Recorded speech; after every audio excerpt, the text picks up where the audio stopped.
मुक़द्दस मत्ती की इंजील 27वां बाब। अंजाम यहूदा।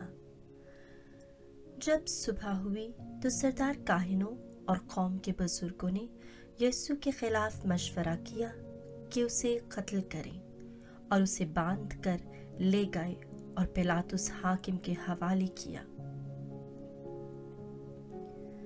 तब उसके पकड़वाने वाले यहूदा ने देखा कि वो मुजरिम ठहराया गया तो पछताया, और वो 30 मिस्काल सरदार काहिनों और बुजुर्गों के पास वापस लाया। मगर सरदार काहिनों ने वो मिस्काल लेकर कहा, इन्हें खजाने में डालना रवा नहीं, क्योंकि ये खून की कीमत है। तब उन्होंने मशवरा करके उनसे कुम्हार का खेत परदेसियों के दफन करने के लिए खरीदा। इस सबब से आज तक वो खेत खून का खेत कहलाता है। तब वो पूरा हुआ जो इर्मिया नबी की मार्फत कहा गया था। उन्होंने 30 मस्काल लिए, यानी वो लगान जो उस पर लगाया गया। जिन्होंने लगाया वो बनी इसराइल में से थे, और उन्हें कुम्हार के खेत के वास्ते दिया, जैसा खुदावंद ने मुझे हुक्म किया था। पिलातुस के सामने और यीशु हाकिम के रूबरू खड़ा था, और हाकिम ने उससे पूछा, क्या तू यहूदियों का बादशाह है? यीशु ने उससे कहा, तू खुद ही कहता है। और जब सरदार काहिन और बुजुर्ग उस पर इल्जाम लगा रहे थे तो उसने कुछ जवाब ना दिया। तब पिलातुस ने उससे कहा, क्या तू नहीं सुनता ये तेरे खिलाफ कितनी गवाहियां देते हैं? लेकिन उसने उसे किसी एक बात का जवाब ना दिया। चुनांचे हाकिम नहायत मुतज्जब हुआ। हाकिम का दस्तूर था कि ईद पर अवाम की खातिर एक कैदी जिसे वो चाहते थे छोड़ देता था। उस वक्त बराबा नामी एक मशहूर कैदी था।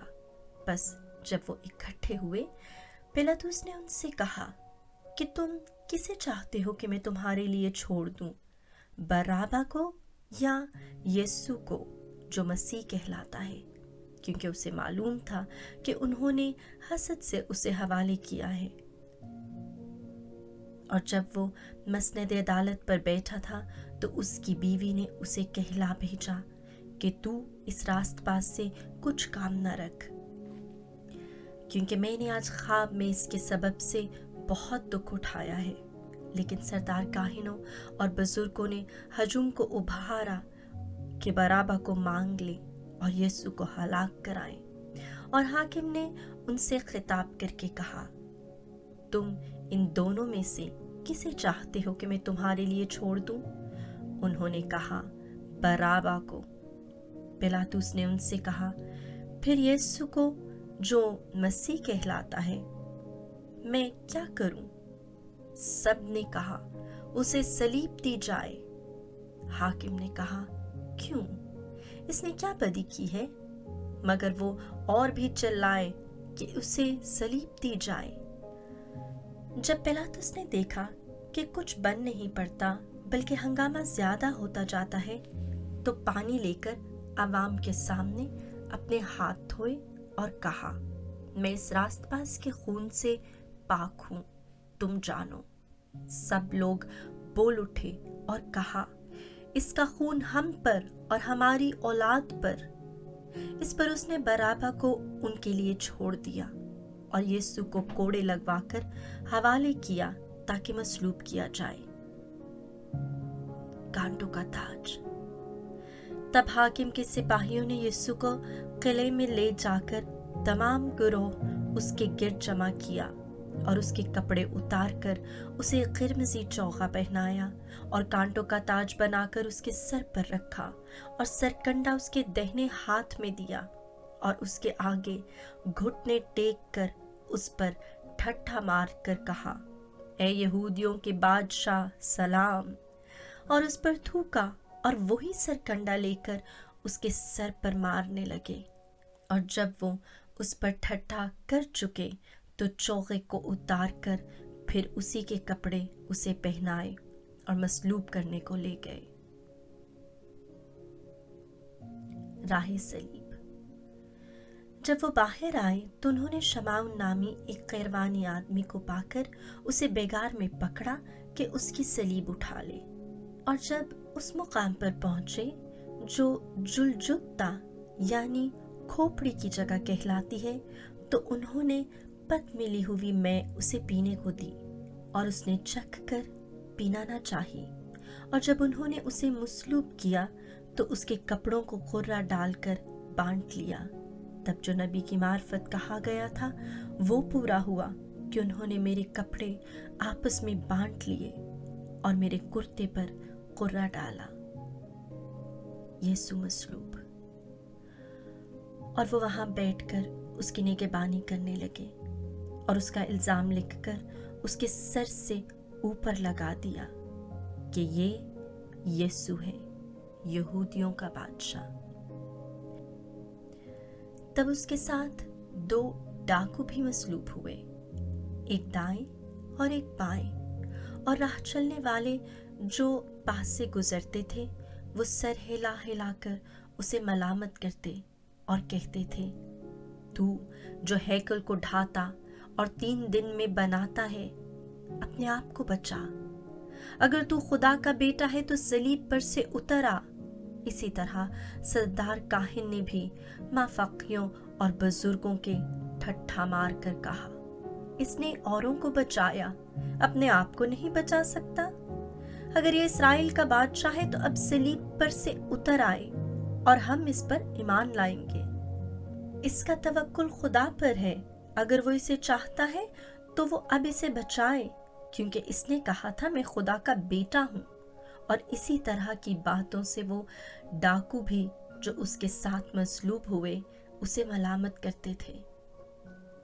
वफात मसीह। अब छठी घड़ी से 9वीं घड़ी तक तमाम मुल्क में अंधेरा छा गया। 9वीं घड़ी के करीब यीशु ने बड़ी आवाज से चिल्लाकर कहा, एली एली लमा शबक्तानी, यानी ए मेरे खुदा तूने मुझे क्यों छोड़ दिया। जो वहां खड़े थे उनमें से बाज ने सुनकर कहा, वो इलियास को पुकारता है। और फिलफोर उनमें से एक ने दौड़कर स्पंज लिया और सिरका से भरा और सरकंडे पर रखकर उसे पीने को दिया। मगर दूसरों ने कहा, ठहर जा, देखें कि आया इलियास इसे बचाने आता है।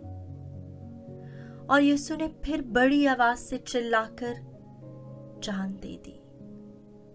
और देखो, हैकल का पर्दा ऊपर से नीचे तक फटकर 2 टुकड़े हो गया और जमीन लरजी और चट्टानें तड़क गईं और कब्रें खुल गईं और बहुत से जिस्म उन मुकद्दसों के जो सो गए थे जी उठे। और उसके जी उठने के बाद कब्रों से निकलकर मुकद्दस शहर में जाकर बहुतेरों को दिखाई दिए। जब सूबेदार ने और उन्होंने जो उसके साथ यीशु की निगहबानी करते थे जलजला और सारा माजरा देखा तो निहायत डर गए और कहने लगे, बेशक ये खुदा का बेटा था। और वहां बहुत सी औरतें भी थीं जो दूर से देख रही थीं, जलील से यीशु की खिदमत करती हुई उसके पीछे पीछे आई थीं। उनमें मरियम मजदली थी, याकूब और यूसुफ की माँ मरियम और जब्दी के बेटों की माँ। कफन दफन। जब शाम हुई तो यूसुफ नामी रामती एक दौलतमंद आदमी आया जो खुद भी यीशु का शागिर्द था। उसने पिलातुस के पास जाकर यीशु की लाश मांगी। तब पिलातुस ने लाश दे देने का हुक्म दिया। यूसुफ ने लाश लेकर साफ कितानी चादर में कफनाया और अपनी नई कब्र में रखा जो उसने चट्टान में खुदवाई हुई थी, और एक बड़ा पत्थर कब्र के मुंह पर लुढ़का दिया। और मरियम मजदली और दूसरी मरियम वहीं कब्र के सामने बैठी थी। कब्र की निगहबानी।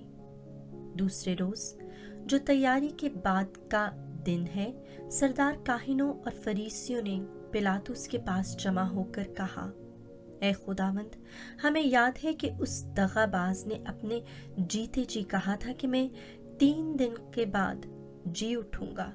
बस हुक्म दे कि तीसरे दिन तक कब्र की निगहबानी की जाए। ऐसा ना हो कि उसके शागिर्द आकर उसे चुरा ले जाएं और लोगों से कहें वो मुर्दों में से जी उठा है। तो ये पिछला फरेब पहले से भी बदतर होगा। पिलातुस ने उनसे कहा, तुम्हारे पास पहरे वाले हैं, जाओ, जिस तरह मुनासिब समझो उसकी निगहबानी करो।